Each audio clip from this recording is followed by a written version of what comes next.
introducing myself a little bit. My name's Daniel Cho. If you happen to know me, I think I have to say this once in a while. I'm not a Chino. No soy Chino. Soy Coreano. I'm a Korean man, right? And also, being a Korean man, I actually want to talk about our manhood and let you guys know a little bit about how Koreans think about our manhood, because I feel like there are some resemblances as I've explored, the cultures of Waukegan. So, if you're born in Korea as a Korean man, we are being told of this thing. We are being told that if you are a man, you can only cry 3 times, right? You can only cry 3 times. The first time, you can cry when you're born, right? That's very important. And second time, you can cry when your mother dies, right? And then third time, you can cry when your nation is conquered by another nation, right? So as we are growing up, whenever we want to cry, adults will come to us and be like, man can only cry 3 times, right? And then we're like, okay. And we try to hold in our tears, right? And in a way, like that's how our manhood is being formed as we grow up. And we always think about emotion as a negative thing. And if I'm not wrong, I feel like there's a similar sentiment in this community as well. And I think the saying goes something like this: Los hombres no lloran. Is that the saying? Like men don't cry, right? So as we grow up, I think we're exposed to this culture saying that we can't really cry. But then as I was growing up, guys, do you know how many times I cried? So many times, right?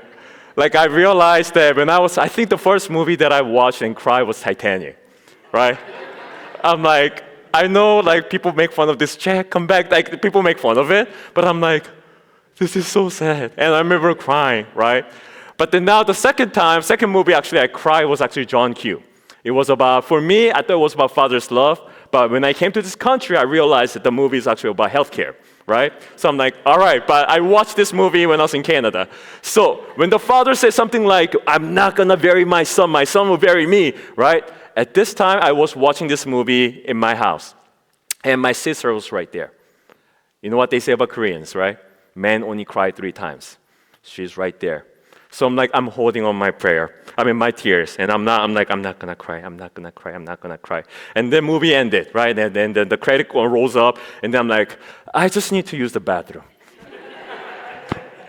And then I read the water run, and then I start to cry. I'm like, this was so sad. And I'm crying, right? The father's love really hit me in a different way, right? So I'm crying. And then my sister being my sister, right? As soon as I got out, and she's like, so you're crying. Right? So like my sis actually let me know that. But I think this is a thing, right? Whether you're a man or woman, as a human, I feel like we also feel what we need to feel, right? And then somehow we believe in this idea that holding on to our emotions is a strength. But if you really think about it, like when people start to cry, I think it really creates this beautiful space where people can really be who they are and they can be really authentic. Some of the most fruitful, life-giving conversations have happened when there were tears in the room, right? And so this is what I also believe too, right? I believe only strong people can show their vulnerability, right? If you are weak, like you don't want to show anything that is inside because you feel insecure about it. But I feel like when you trust the people around you and when you also know that you can feel your emotions, I feel like there's a strength that will allow you to actually cry, right? So in a way, I believe that crying in the places where it's needed, I not only believe that it's therapeutic, but also it really brings life in our conversations. And why do I talk about crying? Because in this story, the kids' ministry has done a marvelous job demonstrating the excitement of the Palm Sunday. This is a day where all of us, we are celebrating the fact that Jesus came as king. He is our king, and he will reign as king, and he is going to also come, he's going to die and come back, but we are recognizing him as king, and then we're giving all the praises, right? And there's the excitement of palm trees and people coming along and just giving him the praise that he deserves. Even the rocks will cry out, they say, right? But then you know what happens right after that? Right after the story is that Jesus will actually continue to march towards Jerusalem. And then the Bible will actually tell you that this is what the Bible says. It says, as Jesus approached Jerusalem and saw the city, he wept over it. Isn't it kind of odd? Everybody's excited. Blessed is the King who comes in the name of the Lord. They're really excited, right? Hosanna in the highest heaven. Everybody's so excited, but then Jesus sort of like goes through that parade, and then he will continue to march, and then he will eventually find a place where nobody's really around, and he starts to see the Jerusalem, and he starts to weep. And when Bible says he wept, it's not just like tear rolling down your eyes. When Bible actually wants to say that, he will say that he was crying. But then Bible says he was weeping, meaning he was sobbing, right? The King of Kings, right? Now, when he was being recognized as king, all of a sudden, he is sobbing. Why is that, right? But before we answer the question why, I think it is also very important for us to understand his heart. Because this is the thing, as a pastor, I also had an opportunity to talk to many different people, right? And when somebody starts to cry, my immediate question is not about why are you crying. I'm not trying to understand what's going on intellectually. But when somebody is really humble enough and vulnerable enough to show their emotions to you, I feel like the only right thing for us to do is really understand where their heart is coming from. And so through today's story, this is what I want to invite you also into. Yes, we can talk about why Jesus cried, and we'll get to that. But before we get to that, if we do not also feel what Jesus was feeling, I feel like we are underselling what Luke was trying to actually communicate through this passage. And Luke actually wanted to really make sure that we understand his heart. And so in order for us to really know, we need to actually go 4 chapters prior. Luke will actually tell you about God's heart. And this is a story that we all know as the prodigal son. And so as we try to really understand why Jesus was weeping, I want us to also feel God's heart before we get there. And so allow me to bring this story to you, and so that we can really feel God's heart together. And so the story is actually very simple. In Jesus' storytelling, there was a father, and he had 2 sons. One older sons and younger sons, right? And one day, the younger son was like, Dad, I like your money. Can I get my portion of the inheritance and be gone from here? Kind of thing. And now, as your father, when you're listening to this kind of comment, what are you actually feeling? Your son pretty much said, I like your money, but not you. Like, this is a blow to father's heart, right? But father does not resist. He allows his son to have his money, and he let him go, right? And the story will continue. This son, with all this money, the Bible says he will engage himself in a wild living. All right? When Bible says wild living, it's exactly what you're thinking. Like wild parties and sleeping around. The Bible actually says it later, right? And so soon after, he wastes all his money. Now then, he doesn't really have money, and only thing he knows how to do is throw a wild party. He's going to find himself in a very difficult situation. So he decides to work for whoever will give him money. So he ended up finding himself feeding pig and then like smelling like them. And one day, I just also want you to hear this. He is not sorry. One day, he recognizes one thing.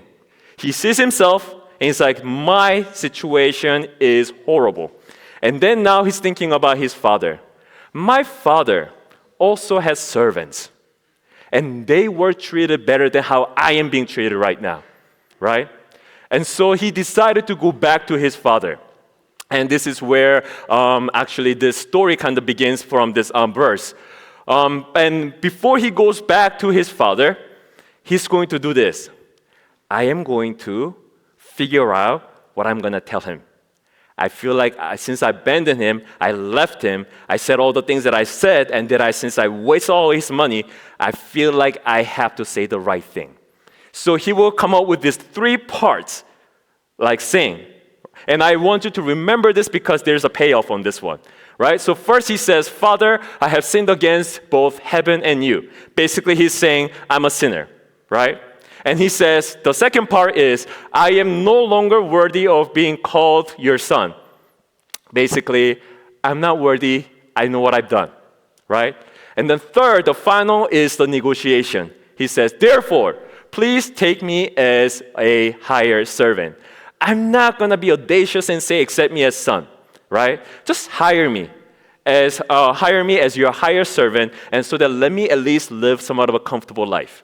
Right? So he's like, all right, I think this is well measured, and I like how this sounds. And so as he's coming back home, he's rehearsing this. At this point, Bible doesn't really say he was sorry. Bible doesn't say like he had changed in his mind in terms of like now he really want to respect his father. Bible doesn't say that. He just didn't want to be in that situation, and now he's trying to figure out way he's back to his father. Right? That was the son. Now, this is where I feel like it's really exciting to see the Father's heart. So in next part, this is how Jesus says, when the Son finally encounters the Father, as we have demonstrated, he will say exactly what he has practiced. It says, Father, I have sinned against both heaven and you, the part one, right?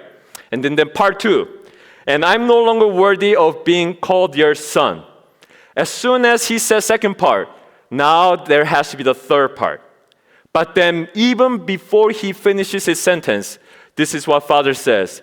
But his father said to the servants, quick, bring the finest robe in the house and put it on him. Get a ring for his finger and sandals for his feet. Basically, guys, Father is not listening to his apology. He's just so glad that his son has come back. It's not about like saying the wisest thing to win Father's heart. I mean, we sometimes think that, right? There was once upon a time when I really do appreciate church retreat. One of the church retreats that I went, like it was right before Mother's Day, and then we were trying to figure out, trying to write letters for our mom, right? And then the boys will be boys, right? And we're like, we don't want to write this letter, but everybody's writing, so we were writing. And so I had my own little circle, and then I was like, yo, you know what to write? And then they were like, no. And then one dude said, you know what? I am going to write this letter to melt her heart. So we were like, so what are you going to say? And then whatever he said, we kind of shared, right? So I wrote what he wrote, and I mean, my mom wouldn't know, right? So basically, we are trying to win our mom's heart by saying the right thing. But guys, I feel like at this point, now I see that my mom doesn't really care about what I write there. It's the fact that I have written something for her, that I thought about her, that I brought a card to her. I think that's what she really cares about, right? But then when it comes to God, a lot of times, I think we try to win our way into God. I need to say the right prayer. I need to do right repentance. My repentance needs to look solid in order for me to be accepted by God. We have all these different kind of thoughts, especially when we come to a place like this as well, right? But then from here, I really want you to know, even when you are reciting your apology, God is not really interested in your apology. The fact that what is important to Him is that you are coming back to Him, and that is enough. And then He will run to you, and He will embrace you, and He will accept you, and He will throw a biggest party because He is just like that, right? So I really also want to understand God's heart. But not only that, you know what really stood out in this passage is actually what happens before they even have a conversation. The Bible says, and while he was still a long way off, his father saw him coming. And this part really spoke to me. Do you know what this tells me? Since the day he left him, the father never gave up on his son. The father was always thinking about the son. Maybe one day he will come back. Maybe that day is today. So he will go out there and he will see the outside, and then there's no sight of him. So he will go home. The next day, he will go out there.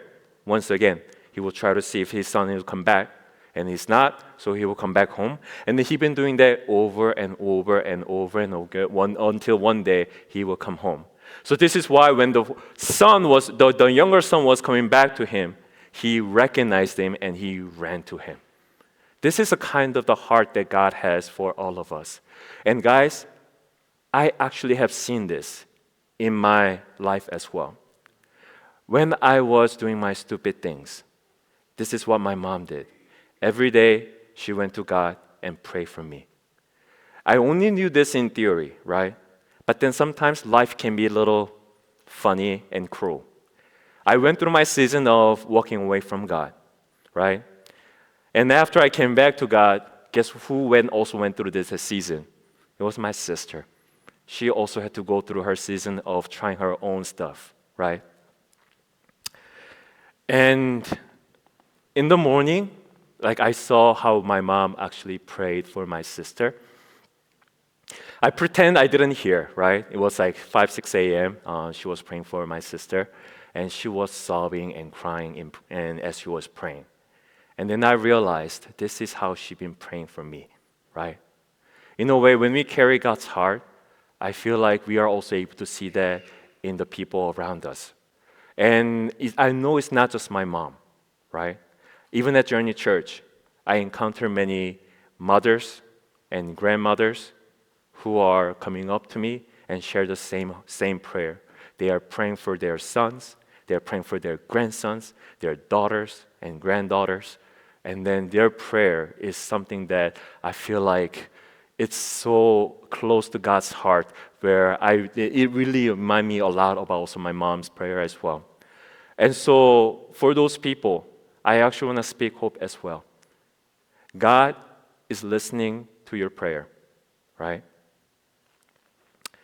Because it is so close to His heart as well. When you're praying for your sons, when you're praying for your grandsons, your daughters and granddaughters, He is crying with you, and He's praying with you, right? And that is God's heart, and that is described in this story. And so lastly, this father is really cool, right? In this culture, dignified men, such as himself, do not run, because if you think about the attire that he's wearing, it's actually he's wearing a robe, right? So I'm gonna look a little silly for a purpose, but I want to demonstrate what this would have looked like to see from the son's perspective. Like now, the father actually saw the son, right? And then now, before even he calls his servant, he is so excited that his son is coming back. It's like, this is my son, I'm gonna go and I'm gonna see him. And now he's gonna run. When you are wearing a robe, how are you running? Probably something like you will like yank it, and then this is like how you'll be running. Like this is kind of like a little silly and stupid, right? I mean, he has servants. He can just tell his servants like, my son is coming, so run as fast as you can, and then give him all the things he needs, and then bring him to me. Like he could have said that. There would be a lot more efficient way of doing things, right? If men thinks that's the way they would go. But then Father did not respond with logic. He responded with his emotion. He is my son. I don't care how I look. I'm going to run to him. I'm going to embrace him. I cannot control my excitement. I'm going to hug him and kiss him. And I'm going to bring him myself to my home. That is a father's heart, right? So guys, this is an invitation for all of us. This is his heart for not just in a story, but for all of us. When we mess up, I feel like we think about a lot of ways to make it right, make it up, right? Which is not a bad thought. I appreciate the fact that you're trying to mature. But in front of God's heart, stop trying to earn His favor.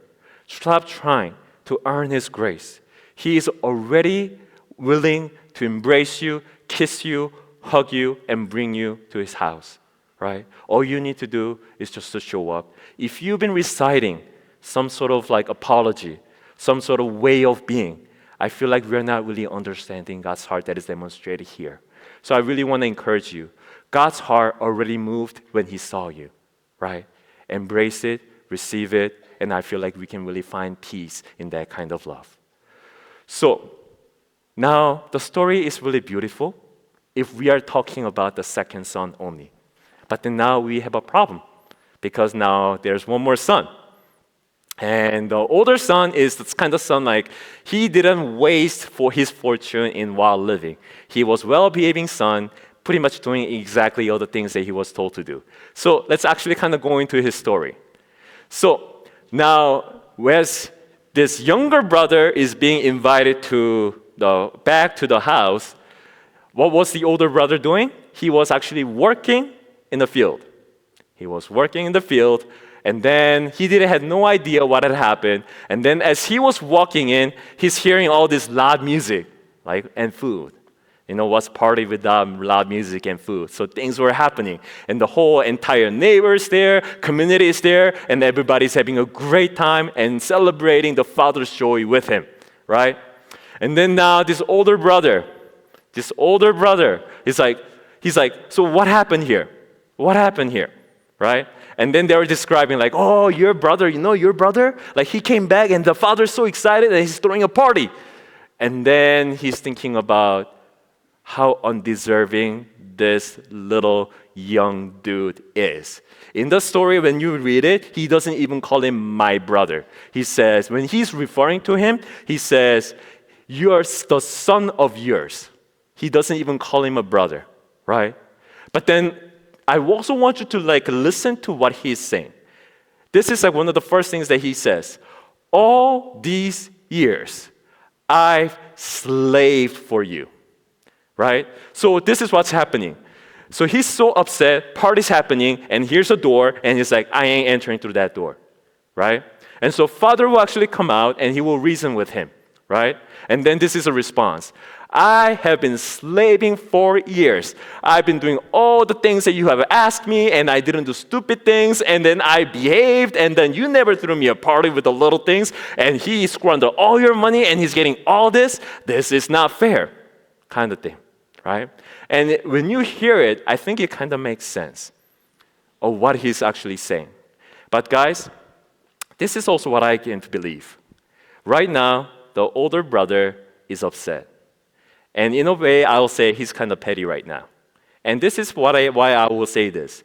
And when we're petty, I have a theory. I think when we're petty, we get smart. We get smart in a very different way. When we're petty,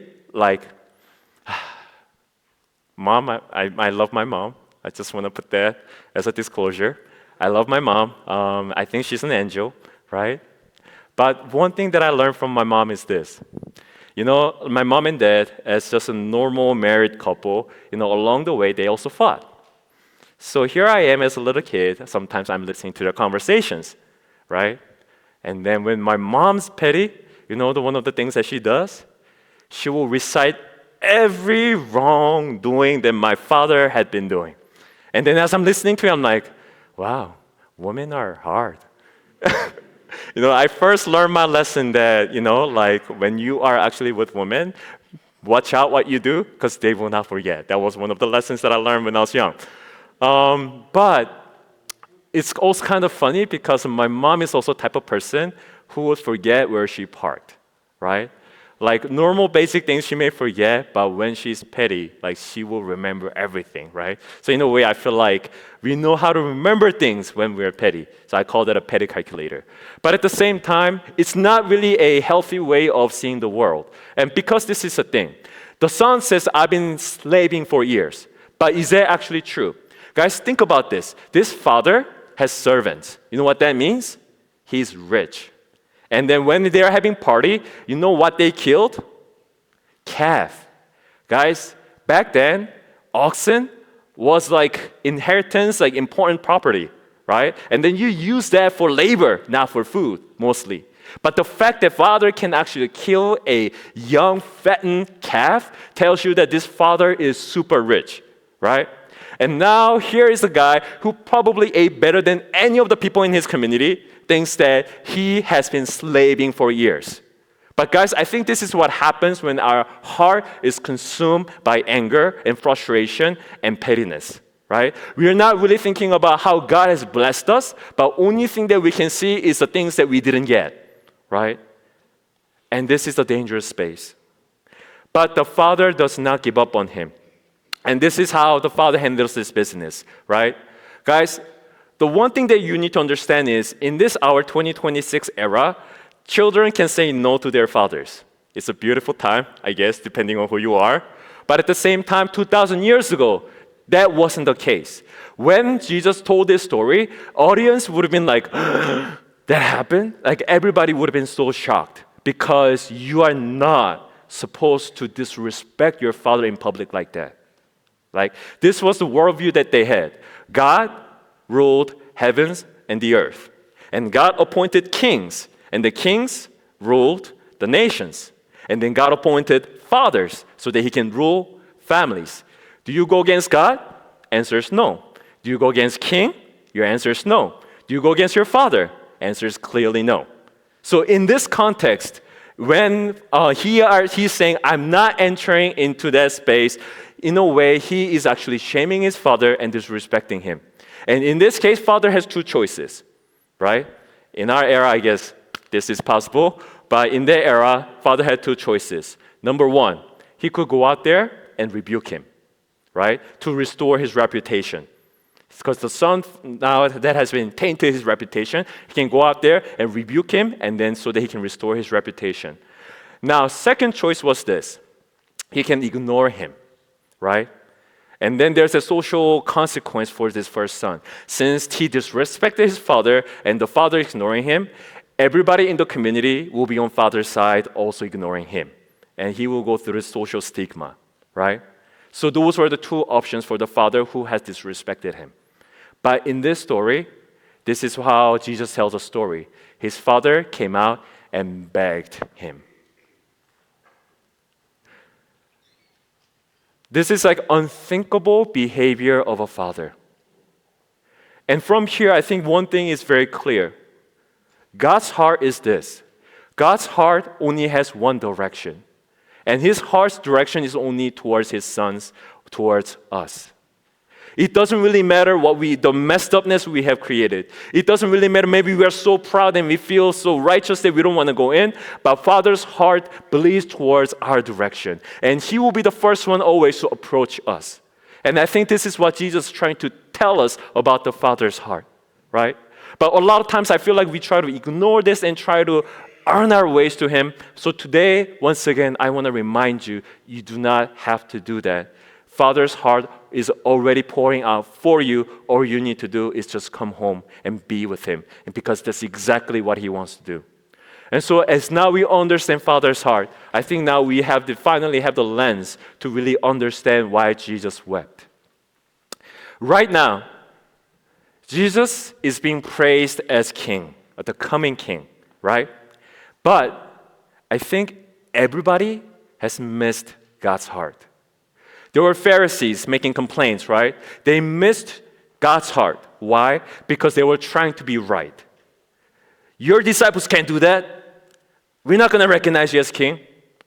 According to the Bible that we read, this is what's going to happen, right? They were trying to be right, and then they missed God's heart. But let's talk about those people who follow Jesus. Why were they chanting him? They thought that he will be the king that will change their lives.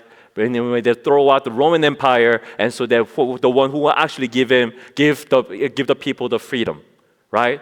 So they're chanting king, but they're basically saying, do what we want you to do, and we will serve you as a king. They were also missing God's heart. And even disciples were missing God's heart. A few chapters after, you know what they do? They see Jesus as king, right? And now he's in the city of King, Jerusalem. So they're thinking things going to happen. Now he's going to finally become king. And so this is why at the Lord's table, at the last Lord's Supper, we will talk about it on Friday, but they were arguing who's going to be the greatest in the kingdom. Because now he's going to be the king. Somebody has to be number two, right? So now disciples were also thinking about their status, and they missed God's heart. In this story, everybody is missing God's heart. God really wants to save us and give us life and sacrifice himself as an unblemished lamb, but then everybody else is not really seeing what God is doing, right? And then I want to ask us, how about us? Where are we in this one? Sometimes I think we are also trying to be right. When you come to a place in a church, We love to talk about what is right, what is wrong, like what we need to do and what shouldn't do. These are all important conversations, but not at the expense of understanding God's heart, right? Sometimes we keep ourselves really busy. Guys, right now, they're about to have, in the city of Jerusalem, they're about to have one of the most exciting, busiest holiday of their calendar year, the Passover. So, in this city, everybody is doing religious things right now. Like they're cooking, the temple's busy. Everybody was doing quote-unquote church thing. And then they missed what Jesus was doing. And I think we can do the same thing as well. Like we can say we serve God, we do this for God, we want to do this for God, but sometimes we can really also miss God's heart. And when we miss God's heart, I believe that what would happen is that we will also really miss what God is actually trying to do through us and through our community. So I think this is also an encouragement for all of us. It's not about doing more things, but I think it's all about us spending intentional time with Him, right? And so now, this is my invitation for all of us for this season. Now, just like them, they are celebrating, they are preparing Passover. We are also about to prepare one of the most exciting season of, church calendar. We call it Passion Week, Holy Week. I don't know, depends on which tradition you come from. We label different things, but the idea is that we are going to remember the walk of Christ, and then we are going to remember the death of Christ, and then so that we can also remember the resurrection of Christ. So we are now about to go through this season. And this is my encouragement for all of us. Guys, as a church, for this season, can we honor God through subtraction more than addition? Because if you read the passage, it's pretty clear. Everybody was so busy doing God's stuff, and they missed God's heart entirely. And I don't really want us to be in that same place as well. I don't want Jesus to just weep for us because we're so busy, but we're not really seeing Him. So I want to encourage all of us, guys, drop some of the things for this week and be intentional about spending time with God. Whether that's a scripture, whether that is through listening to the music, or you're praying, or just having a small groups of people just really talk about your spiritual walk, whatever that may look like, I really want to encourage you to just let things go for this week and be intentional about creating space and so that you can actually experience God's heart before you keep adding on the things to do for God. At the end of the day, God does not need you to do His thing. Like He is God. Even like He says, that even the rocks will cry out. He can even use, if He has to, He will use rocks, right? And so this is an invitation for all of us. And this is the purpose of that Holy Week, right? I feel like when we really sit down and really experience God's heart, and I feel like then day like Good Friday would make sense. If we really don't have a lot of connections, if we've been busy and then we just come to Good Friday, it's so easy for us to do it as a tradition or as just going through the motion. But I don't want us to have the Good Friday service in that way. I want us to really remember what Jesus had done and what Jesus' heart was, and so that we can really experience everything that God has prepared and planned for us. But until we stay silent, until we allow God to really speak to us, I feel like that is a very difficult place to be in. And so this time, we prepare a little flyer, right? Our Good Friday service will not be anything like fancy. I believe if we try to be busy for the sake of being busy, I think it's really dishonoring to the spirit of this Holy Week or Good Friday or even Easter Sunday. But I want this to be a space where we can just come together, just a little gathering, and so that we can actually really think about what Jesus had to go through to give us life and really understand and really feel His heart for us.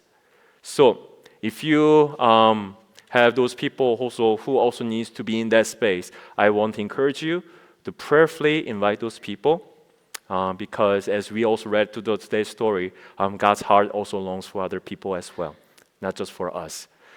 And As a final thing, I think this is how I want to conclude today's sermon.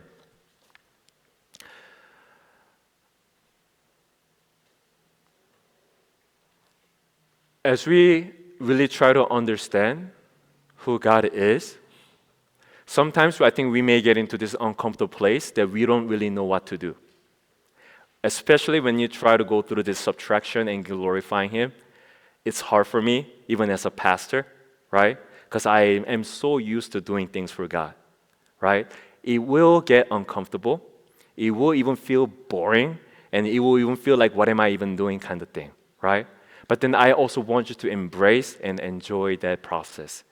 Because after that silence, after that boredom, after all those things, I believe that finally things will quiet down a little bit so that we can actually start hearing from God.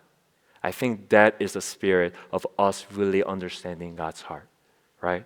Because God's heart, God's voice doesn't often come through loud voices, but it comes through gentle whisper because He wants us to be close with us, right?